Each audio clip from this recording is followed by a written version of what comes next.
We've just heard a whole heap of great stuff when it comes to changing places and hybrid working, and now we want to hear from you. So after listening to all of that, what do you think is the most critical thing when it comes to making hybrid work a success? Cast your votes now. Now, there's a fair bit to unpack here, and to help with this, I'm joined by an incredible panel who are going to help dissect some of the key takeaways and kickstart the debate from what we've heard today, as well as answer some of the questions you submitted to us when you registered for the event. I'd like to introduce Dom Price, work futurist at Atlassian and someone who's never short of a word. Environmental psychologist Natalie Slessor, who heads up Lendlease's Customer Futures team. And Suzanne Murray-Pryor, the head of culture and change at Woolworths. Welcome, everyone. Thanks for having us. It's just a bit of a lounge room vibe that I've knocked up earlier. Very cool. Natalie, I want to start off with you because I think a lot of what we're seeing and hearing is underpinned by this notion that we're seeing a bit of a shift away from the traditional office and more towards home. What are your thoughts on the predictions around, what was described as Australia's largest ever work from home experiment, not actually being an experiment, but just being the way things are now? Yeah, and it's tempting to say that we know the answer to hybrid working, and I just think it's still early days to say whether this is going to be a lasting state.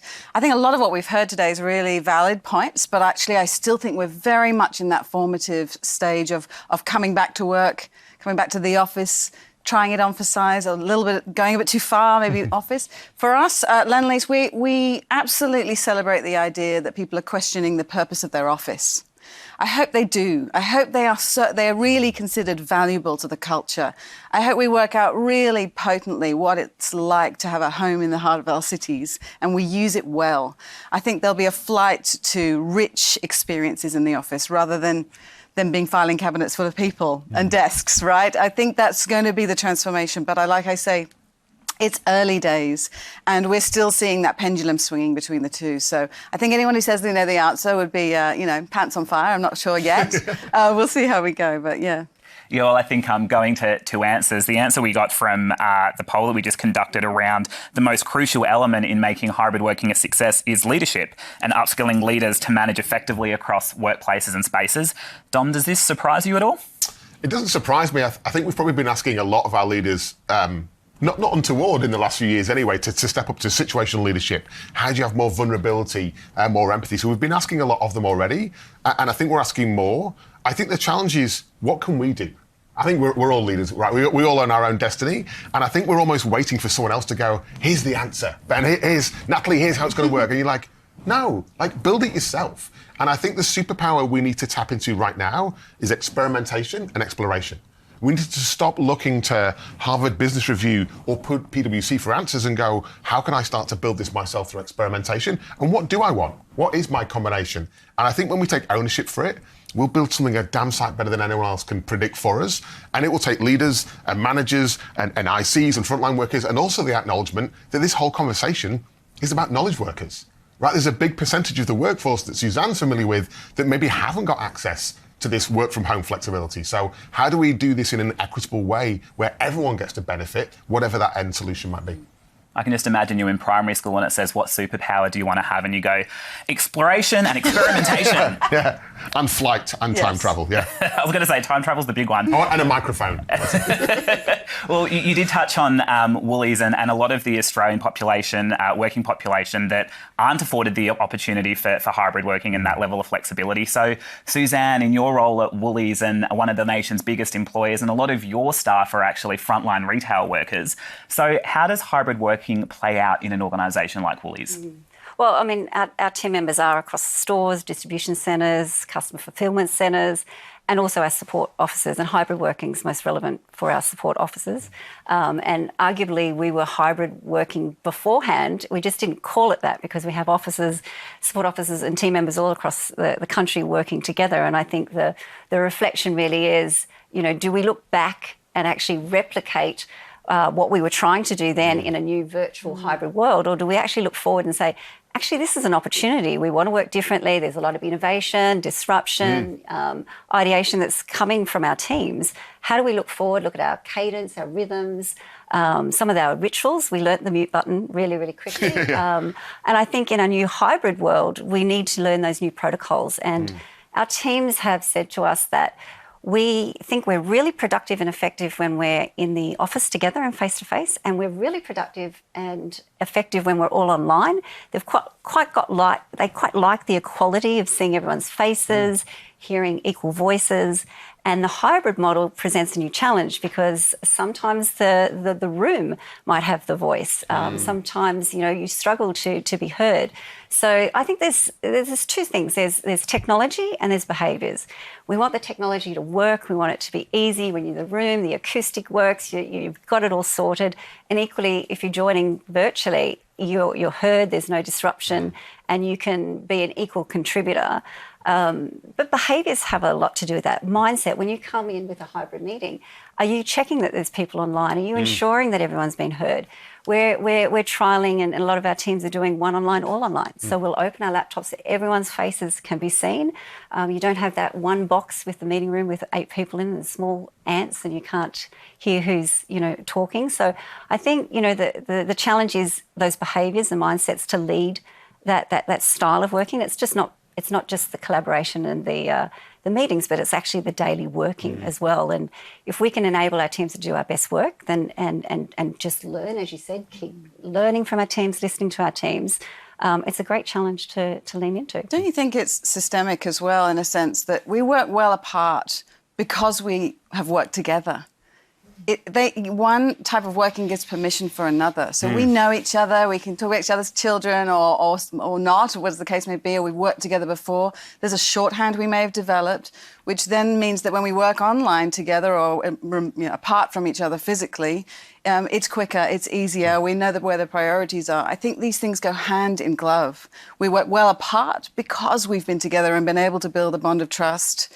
We work well together because we've been seamlessly working behind the scenes or in your homes on projects that have moved forward really quickly because of that. And it's working out. The hybrid working isn't how much of each space, but what does that cycle and system really look like? What's a deal flow in a business? How do you win new work? What does a customer experience look like in your business, or supplier arrangements? How does that really get done? And what's the system of human behaviours, tech, space around that, rather than that or that and 3 days or 2? Yeah. It seems a bit binary, that kind of It's funny, like you just reminded me of the huge amount of privilege I have, right? So I've got 8 years at Atlassian. So in that time, I've met loads of people from travel around the world, different offices, and all the relationships you build in person that I'm now maintaining online, and I'm using them. I don't think I'm abusing them, but I'm using them. We've added 25% of our workforce since COVID. They've never been into an office. And so I'm trying to empathise with them and help them and build networks and stuff. I can use my privilege as an ally to connect them with other people, but their experience is not a bit different than mine. It's fundamentally different. Not better or worse, just different. And so how do you build those meaningful relationships when you've not broken bread together? And we're planning to bring people together when conditions allow, for that purposeful collaboration, to build those relationships, not to do transactional work together, but to build those bonds. But we still don't know what that's going to look like. We know our intent there, but we haven't got a Scooby-Doo what it's going to look like. It's like we'll work it out as we go along, and we'll experiment, we'll get a whole lot of stuff wrong. But I think there's this bizarre thing about we're looking for certainty. There's inherent uncertainty. Let's just build our confidence. Let's try something. If it works, let's do more of it. If it doesn't work, let's tell everyone it didn't work and try something different. I mean, we're not going to break bread together, Don, because I'm actually on a low-carb diet. But something that Suzanne mentioned that I want to touch on is this whole notion of one online, all online, because that's kind of fundamentally underpins Atlassian's work from anywhere policy. Yeah. And that's been in place for some time now and sort of pre-COVID. And so surely this was just all smooth sailing for you guys and you were prepared for it, right? I'd love to say yes. And so the weird thing was home was our third biggest office when COVID hit. And so I don't think we were arrogant. We'd gone through a journey to get there. And then within 48 hours, everyone worked from home. We're like, this is awesome. And then you're like, now what happens? And we realised so many of our practices, our ways of working, assumed a certain amount of people co-located. Now, even though we're a globally distributed organisation and you had to work across borders and time zones, that was the exception, not the rule. And so we had the one person dial in, we all dial in, and that had worked fine for years. And we've maintained that. But what we found now is the swing back is quite different. And the swing back is different because geographically it's different. So in the US, our offices are still fully closed. In Sydney, we've got the luxury of being, I think we've just gone up to 50% capacity. And so I was on a call the other week and there's like a whole lot of people in this room and I'm like, no, like the rule, remember the rule? And it's been such a shift back. The nostalgia we've missed about the office hasn't taken us back 1 year. It's taken us back 5 years, right? And so those behaviours that Suzanne's talking about, they're the things that we're just going, hey, folks, remember, like, if we want everyone to be involved and feel inclusive in this call, how do we do it? Okay, yeah, sorry, I'd forgotten. I'd forgotten one person dial in, we all dial in. And so we're just having to sort of remind people of those things and not do it through rules, like hard and fast rules, but do it through common sense and guidelines. Like, here's how to think about inclusion. Here's how to think about getting people engaged in a virtual meeting. What does that look like? And trusting our people to do it. We have to educate them a little bit of the way there, but trust them to do it. But I guarantee in the last year, half our experiments have gone spectacularly wrong, and we've probably learned more from them than the ones that went well. Yeah, and something that I might open up to the group, because there was a question that came through in one of the pre-submitted questions as people registered, and it was talking about how hybrid working really provides a level of flexibility that suits individual employees, but the way we're seeing it take shape, does it actually suit the needs of businesses? And are we getting the balance right or wrong here? Well, we're a team of teams at Lendlease. We're a business that thrives on horizontality. We have amazing connections from the construction business to the design and delivery of the developments we might do, to the investments we might make, to the portfolios assets and portfolios we then manage. And that horizontality, being able to think about customer across all of it or digital across all of it, is critical. So the way the business needs to work, we actually need people to talk in the corridor and say, we actually do. It makes a big difference. It makes a big difference, we believe, to their health and well-being because they feel part of a community, but it makes a difference to their creativity too, and how they're thinking beyond their vertical, beyond their function, to-do list and beyond their function to say, is there a new way of doing this? Are we doing this somewhere else? Which is often the things you might find in many businesses, I'm sure. So I suspect that, well, I hesitate here because we're placemakers. And I don't want to feather our own nest here, but we do believe strongly that communities thrive in physical places, and face-to-face contact's a big part of that. And it will be a big part of our success for sure. But on that horizontality, Suzanne was saying in the green room, we talked about how the change you went through in the pandemic, and everything you explained was the horizontality of Woolies. It wasn't a function here or a function there. It was, here's how our customer needs changed. Like, it was fundamentally different for you. Yeah, and in fact, in that situation where we had to make decisions really, really quickly. I mean, we had customers changing the way they shop, the way they want to shop, and we needed to respond really quickly. So, the decisions we were making, and largely online with new digital tools, which, many of us hadn't used before, the post-it piece of pad that would have happened on the wall was happening digitally, and it's like, what if we turned a new store into a dark store just so we could supply the online business that we absolutely needed to do? Those decisions were happening. It was fluid. We were purpose-driven, and whilst it needed a team member from online, it needed a customer, it needed operations, it needed a whole lot of people across our organisation to work together, and the flexibility and the digital tools allowed us to do that at a moment's notice. And I think those tools have actually come a long way as well, but I think it's that purpose, it's that brings our teams together, it's about the outcome, and if we happen to do it online or in person, yes, we actually value both and do believe that our teams should be making decisions for the business. When's the right time to come together? What are those cadence, the rhythms to come together? And it serves us well to be together physically, face-to-face if we can, but always give the option if someone can't fly in on that day or they can't be there, or actually they're located in different states. You don't need to get on a plane. We'll always have that option available for them. And equally, we've got teams who are very, very productive and innovative working with that hybrid model. So, Ben, to your question, the thing about, like, does flexibility work for organisations? I think the challenge, and both of you just presented, is the org chart. Like, people have been talking about, this experiment's right. We've been needing to blow up the office for years. We haven't needed to blow up the office for years. We need to blow up the organisation chart. That puts us in these silos, these functions where we fight each other despite being part of the ssame business. And then when there's a pandemic or catastrophe hits, everyone pulls together, solves for the same customer, the same outcome, the same problem. You're like, like, legal aren't horrible people, neither are HR. Like, they're all actually, like, they work for the same bloody company. Like, you've got the same goals. Like, your competition don't need to worry. They just need to look internally at your org chart and see how broken some organisations are. When we work across and we add that value, it's a fundamentally different way of working. But I think that's the thing that's needed the overhaul that I think we've seen through the urgency caused by the pandemic. If we can keep some of that goodness, that would be amazing what we can achieve. Yeah, I think, well, Brian is really thrilled out the back, I'm sure, that you just said lawyers aren't horrible people. I didn't say they were nice, I just said they were not horrible. We'll take a compliment where we can get one. But I think one of the things that's really reminiscent in all of this that I'm hearing as well is this idea that when you were saying, Suzanne, around how do we try and move what we did face-to-face online, it's not just lifting and shifting. If we're going to move online, we actually have to rethink how we go about it. We have to change processes because it is a different environment. And a follow-up question that's, again, one of the pre-submitted ones that you've alluded to, Dom, is this idea around collaboration and silos. Because, as you said, Natalie, it's all about a team of teams. But if we overtly focus on the team, and that's sort of the recommendation that we're hearing around working in a remote environment, are we actually just reinforcing silos? No, so a valid point. Let's submit. If you optimise for the individual, you end up with a whole lot of very personalised ways of working that don't work collectively. If you optimise for the team as a function, it's the same thing as the silo that Natalie mentioned. Our teams, by definition, are all cross-functional. So you're not solving for the reporting line, you're solving for the four of us working together. Regardless of where we come from, who we are, we all have a subject matter expertise. How do we bring it together? And what's our way of working that harmonises that? And then when we do that, we go, cool, who else are we dependent on? Who else in this team of teams model is so critical on our path that we can't live without them? We want to keep those teams separate so they remain autonomous but have the same common goal. And so we do that now. We used to do that a lot in person, a lot easier because you get a higher fidelity conversation. You can still do that remotely or virtually. You just have to be really purposeful, right? Because there's a lot higher chance of noise.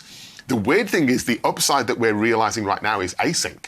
In saying one of those team of teams is actually overseas, so actually booking a time to be online is really inconvenient for everyone. Let's create a page in a document, write our thoughts down, we'll share it with you overnight, and you comment and rip it to shreds, and then we'll do the same thing.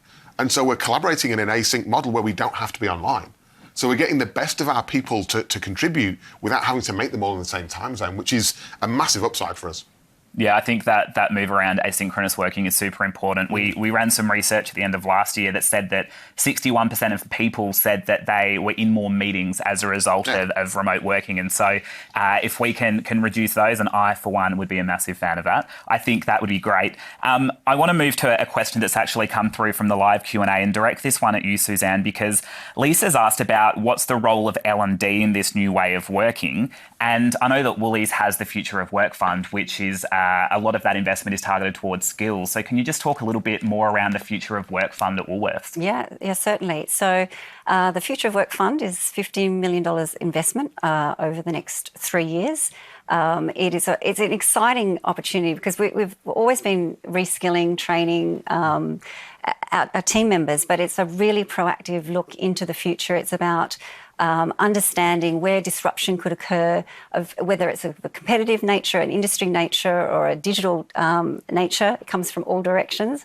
We will have an investment committee which will overlook the investments, which is chaired by our CEO and our Chief People Officer. So teams that can see some disruption coming can actually put a business case forward and say, look, we really want to invest in these areas, we want to reskill, we may want to redeploy, we may want to build some capability in a particular area which we've never had to have before. So how do we really sort of future-proof our workforce and create a career and some certainty for our team members as well? That's brilliant. And it's going to happen en masse, right? I mean, you look across the world, you see pockets of this happening with organisations noticing the move to artificial intelligence, automation, the changes in roles and the disruption and trying to get ahead of it. I'm still concerned that most of Australia is waiting for it to happen and waiting to react. Versus going like, we know reskilling is going to be a thing, and this isn't about kids currently in the education system, that needs to be fixed, but actually adult workers right now who are going to be impacted by changes in roles. I'm old enough to think that when I graduated at university, that was it. I burnt my books. Sorry, the planet. It didn't exist at the time. But I burnt my books and I thought, I'm going to work for 45 years. And then that was it. Reskilling and learning more didn't form part of my idea at the time. And now I'm like, damn, we all need to get on this. But I think we're a little bit behind the curve, and I'm impressed that you're doing that. It's like, how can we take that as a boilerplate, as an example to other organisations and say, how do we, between business and community and government, own reskilling? Because I think in the last few years, it's been a finger-pointing exercise of, well, it's not government, and it must be like, you're the one that's going to benefit. Is it you? Is it commerce? Like, someone's got to do it. And I think the quicker we can do those experiments, the better. There's a question that's also come through from Joe, and it again, it's a topic we're hearing a lot about, which is productivity when it comes to working from home. As I said, the word productivity, I could feel the eye roll from Dom right next to me. Are organisations seeing a drop in productivity with hybrid working and/or working from home? We surveyed our people all the way through this, and I feel like I can't even look at Dom at the moment talking about productivity. And you shall have the mic back, and audience will soon see why. But we asked people on their self-perceived idea whether they were productive or not, and how they felt. And over the last year and the beginning of this year, it's been relatively consistent. Actually, people's self-reported impact and productivity you're going to talk about, but but morale was more lumpy, and there was a lot more of a roller coaster. I love working from home, it's fantastic, and then 3 months later I'm going to kill the dog, then 3 months later it's fine again. It's been rather emotional roller coaster as we've gone in and out of all the different lockdowns and so forth, as you can imagine. And we're not more worried about culture than productivity by any means, but it is concerning because it's a long tail of sentiment and a long tail of wellness and the sense of purpose and sense of connectedness. And I think we can't dismiss that as actually a real proxy. People's engagement is a proxy for their productivity, really. So we're trying to focus on that as best we can as we re-emerge. Okay, let's light the fire. You get to go now. Deep breath. So productivity is a function of time. And virtually every business and every leader I talk to says we're working longer hours. And I'm like, so you're not more productive then? Like the self-proclaimed productivity is just a farce. It's a fallacy, right? When you add in the fact that, and I love your answer there, Natalie, the more kind of lead indicators, right, of wellness and engagement, you're like, people might feel productive today, but like, are they doing okay? So is that sustainable? I think productivity, a measure that was invented 300 years ago and it had its time, needs to be not retired, but have a place. And then how do we balance it out with the other measures? Is this team effective? Do we have team cohesion? Do we have a sense of belonging? The ironic thing for me is, in the last 3 years, I think the number one question I get asked by senior leaders, how can I make my teams more innovative, more creative? How can we get more long-term customer value? Right, that's the question they ask. The thing they measure is productivity. Like, it still bamboozles me that we measure this, how many units did you create in the hour, for something that is where we want people to explore, we want them to diverge, we want that respectful dissent. And then the final reason I hate productivity, there's many, is diversity and inclusion. It's an absolute killer for D&I and belonging. Because if you want a team to be fast, put like-minded people together. They're really fast. They're not going to create anything new. They're not going to revolutionise the world, but they'll be fast. If you want great ideas, empathy with your customers and customer value, you get a diverse team together, create some inclusion. The thing is, they're going to disagree. They're going to debate, they're going to argue, they're going to bring their true selves to that discussion, and it's going to take longer. The answer will be infinitely better, but productivity doesn't care about that. So I think we just need to pause and go, if we say we genuinely care about our people, which most leaders say they do, follow through by putting wellness, as Natalie just did, and other core aspects of their health at the forefront, not just how many widgets did you move today. Yeah, absolutely. Mic drop. Boom. All right, well, I've got one final question for each of you, and I'm going to give you one word. So, in one word, what are your thoughts around the future of work from here? Natalie? One word. That's 2 words. You didn't say I couldn't talk. Can you ask the question again, Ben? Sorry. I'm going to use this diversion. Natalie Slessor. Yes, thank you. In one word. Come through. What are your thoughts around the future of work from here? Thrilling. Thrilling. Opportunity. We've got to do it ourselves. It's a sentence, but we've got to stop waiting for other people. Do it yourself. Always has to be a rule breaker here. I told you it's never short of a word. I'm trying to think of a word. I couldn't think of a word. I'm not that clever. Look, we could go on for hours, and this is definitely a dinner party that I want to be a part of in future. But we'll have to wrap up the conversation there. So to Dom, Suzanne and Natalie, thank you so much for your time and joining us. Suzanne, thank you.